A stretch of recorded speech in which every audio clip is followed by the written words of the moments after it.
Au centre hospitalier de Clermont-Ferrand, on accueille des patients médicaux et chirurgicaux en état critique comme partout en France. Mais ici, on travaille depuis plusieurs années de manière plus particulière sur la ventilation mécanique, fondamentale pour maintenir en vie et sauver les patients. D'énormes progrès ont été réalisés afin de limiter les lésions pulmonaires induites par les réglages. Un monitorage fiable et très précis est rendu possible grâce aux ventilateurs dernière génération qui permettent, dans un mode contrôlé, de délivrer une ventilation très paramétrée. On va par exemple choisir un volume courant qu'on va administrer plusieurs fois par minute. Ce volume courant va se choisir en fonction de la taille, du poids et du sexe. En fait, c'est le poids idéal théorique qui va nous permettre de régler ce volume courant. On va après régler une fréquence qui va nous permettre d'avoir une ventilation minute. On va régler une pression expiratoire positive pour éviter que le poumon se ferme et qu'on ait des lésions induites par la ventilation. Et on va surveiller comme ça à l'aide d'un monitorage qui est assez important sur ce ventilateur-là, quelles sont les répercussions chez la patiente de la ventilation mécanique et comment celle-ci est conduite. Au bloc opératoire, la ventilation mécanique est également primordiale.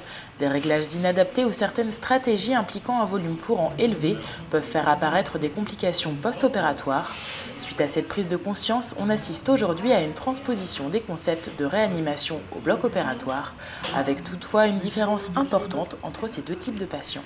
C'est surtout la durée d'exposition à l'agression que peut représenter la ventilation mécanique, puisque bien souvent, même si on a affaire à de la chirurgie lourde et prolongée, les patients ne restent finalement ventilés que quelques heures, ce qui veut dire que ces patients-là seront habituellement relativement simples à sevrer de la ventilation mécanique, contrairement à des patients de réanimation qui, eux, peuvent rester ventilés pendant plusieurs jours, voire plusieurs semaines dans certaines pathologies particulières. Ce patient, dont on vient d'enlever une tumeur très volumineuse, est donc monitoré de manière très classique. Ici, tout le monitorage scope ECG, saturation, pression artérielle sanglante, avec monitorage du delta PP en continu. Ici, on a le respirateur et l'écran du respirateur. On monitore donc chez ce patient le volume courant, qui est réglé aux alentours de 8 ml/kg, avec une PEP aux alentours de 6 à 8, en fonction des risques respiratoires et puis du risque d'atelectasie chez ce patient qui est très important. Les ventilateurs se sont considérablement améliorés en termes d'interface et de convivialité. Ils donnent la possibilité au personnel soignant de disposer de façon automatisée d'un monitorage de la capacité résiduelle fonctionnelle, et ce, au chevet du patient. Il dispose également d'un mode où le patient choisit quand respirer. En permettant au patient des modes asservis, c'est-à-dire où le patient décide de respirer tout seul et où le ventilateur apporte une aide, ce qu'on appelle la pression expiratoire positive.